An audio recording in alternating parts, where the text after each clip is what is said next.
Good morning, everyone, and welcome back to the Witch of Bees and Bones. I thought I would sit down for a few minutes today. I've had a few people reach out and ask me the significance of bees in the name of my channel of the Witch of Bees and Bones, because I speak and post a lot about bones, but I haven't really mentioned bees too much. So I thought I'd sit down and just, give you the overview of that.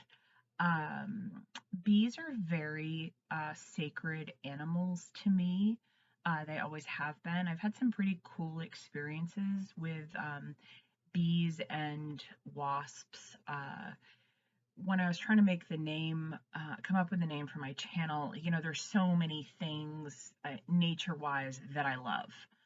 I love ferns, I love bones, I love bugs, I love animals, I love specific animals, and I didn't want it, I wanted it to be a significant name for the channel, for things that mattered to me, and kind of gave a broad overview.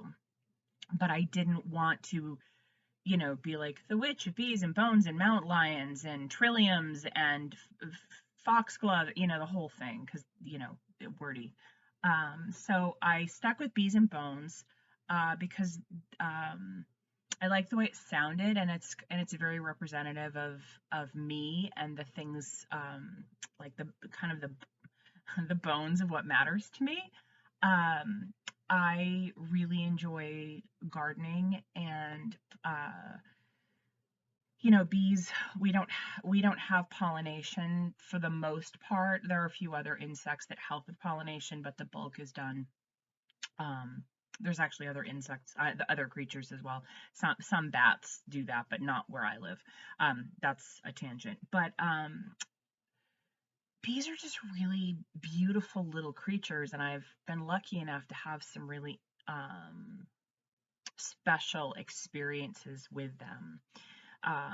One of the ones I was mentioned to a friend the other day is that my mom, when she was alive, was an avid feeder of the birds, and every summer she would put out hummingbird food in hummingbird feeders. And because it's sweet, bees and some wasps were always really attracted to the feeders.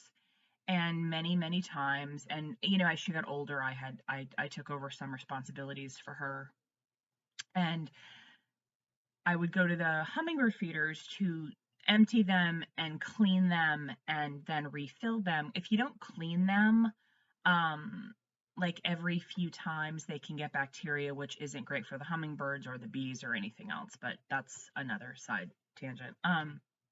So oftentimes these would be covered with dozens or a dozen or a couple dozen of bees, bumblebees, honeybees, some wasps. Um, and I obviously didn't want to hurt the bees. I didn't want to get stung. So I just really carefully, kind of like, nothing quick, nothing fast. And again, I don't, whatever interactions I've had with animals and wildlife, I don't necessarily recommend to other people. I'm not, by no means am I saying go out and do this. These are things that I took chances slash opportunities with, and that is my experience. Um, so I would just kind of take the bees and I would brush them into my one hand, empty it with the other, put it on the ground, fill it, and put it back up, and then put the bees back up on it. I did that,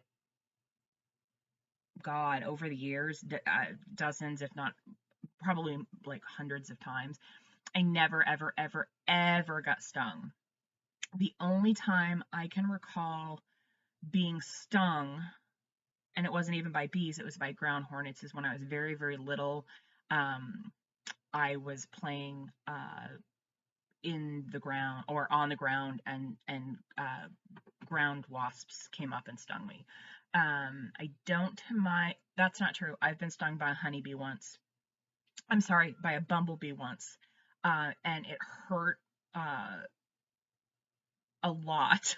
I had a Volkswagen Jetta with a sunroof, and the sunroof was open, and it somehow, and I was driving, and it somehow got like either sucked in or pulled in or whatever to the sunroof, went down my back. I was wearing a like a loose tank top, and it stung me.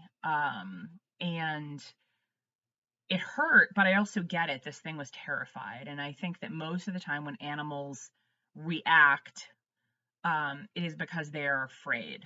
And so I'm always very mindful of that. I don't blame um, I don't blame snakes for biting me when they have. I don't blame that bee for stinging me. It got thrown into a sunroof or sucked into a sunroof and got frightened, and then like my back was against it and it reacted.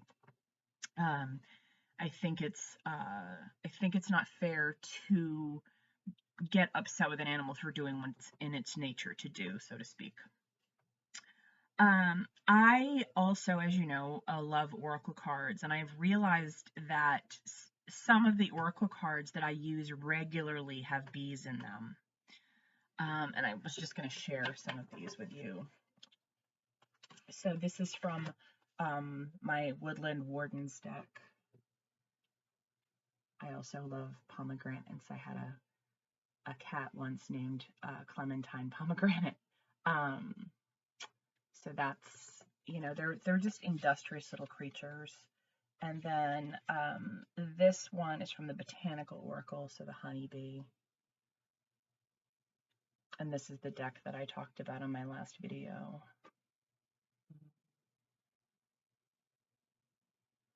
And then this card is from a fairly new deck.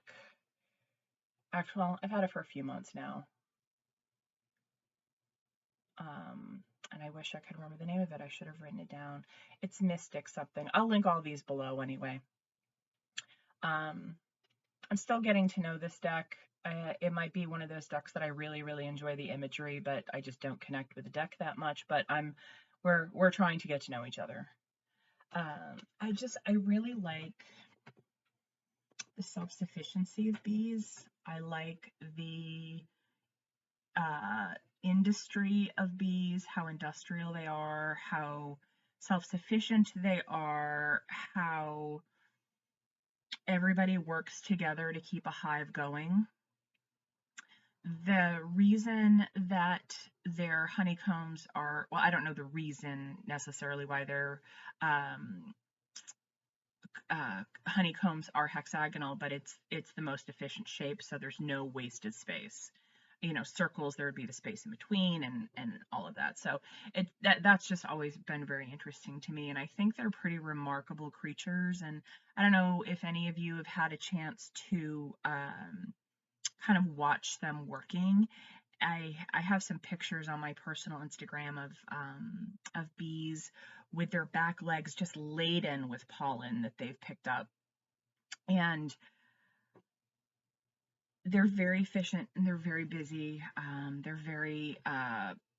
They're practical. They're kind of no nonsense, and I like that about them. And I just think that they're such cornerstones of nature. They allow us to eat. They produce the only they make, I don't want to say it comes from them because it's not like meat, but they make the only product in high productivity and high amounts that humans consume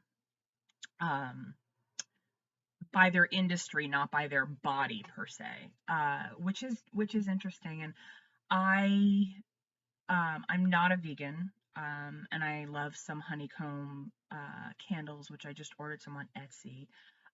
So when those come, I'm going to burn them, and if I'm pleased, I will mention them here so folks can get them from the shop that I got them at. They're tiny, and they're these tiny little creatures for the most part, and they're so important to our sustainability in this world and to pollinate flowers and plants that we consume. And obviously there's a crisis with bees and with the chemicals that are killing them, the diseases that are killing them. And I just think we really need to pay a lot of attention to that because, frankly, without bees, we're fucked. Um, we're humans and we'll adapt. But to not pay attention to the little building blocks of what makes this rock that we live on livable is a real poor idea in my opinion. Um, I also have many tattoos with bees in them. I have a bee tattoo, and then a lot of my tattoos have bees in them or honeycombs in them because they're sacred animals to me. I frankly, all animals are sacred to me, but these, again, they're just the building block of what um, of nature, really. Without them, there wouldn't be plants, there wouldn't be trees, there wouldn't be animals. Um, I know that's far reaching and not necessarily accurate, but they're responsible for so much of what we see and eat and utilize every day, that I just think they're really, really special. I also really like wasps. Wasps are pretty industrious. I think they get a bad rap. Um, I have bald-faced hornets around my house. They're not actually hornets, they're a wasp, but that's another story. People have talked about how aggressive they can be and how stingy they are. And I have not had that experience. I have them right by my back door behind my house, and I go in and out of that door all of the time in the spring, summer, and fall. I have an outside shower that I use, and I've never been bothered by one. I take the nests down in the winter because they don't reuse nests, and I use them for decoration around my house. Um, and every once in a while you'll find a dead one in there that's either died of it's lived its life or it's perhaps frozen because I always wait after until after a few frosts just to make sure all the occupants are gone. um, as my rambling goes, I think it's important. We tend to see big things, we tend to pay attention to the huge things that are going on. And I think as part of our meditation as witches, as weirdos, as peculiar folk, that we tend to pay attention to the smaller things that create the big picture. And so I think that's a good meditation and one that I use pretty regularly. Sometimes it's easy to lose sight of the like larger parts. Um, but if we break it down into the building blocks, um, or the smaller building blocks, and start looking at the finer details, I think that A, it calms us, and B, we start seeing how things work. And I think that that can really help us, or at least it helps me in my practice. So I hope this has been helpful. Again, I know it's rambly. I think I apologize every time for rambling. It's just how I think it's going to be. I'll probably get more used to this platform, but for now, this is what I got. So I hope you're all well. If you're in the Northeast, stay warm. I hope everyone stays safe. And I love your comments and I respond to all of them. And I appreciate all the lovely feedback that I get from all of you. And I look forward to seeing you soon. If you can't get outside today because it's freezing cold, find something beautiful, look up some pictures of bees, or, look around your home or find things that matter to you, because beauty really does help in this day and age. And I look forward to seeing you soon. Be well.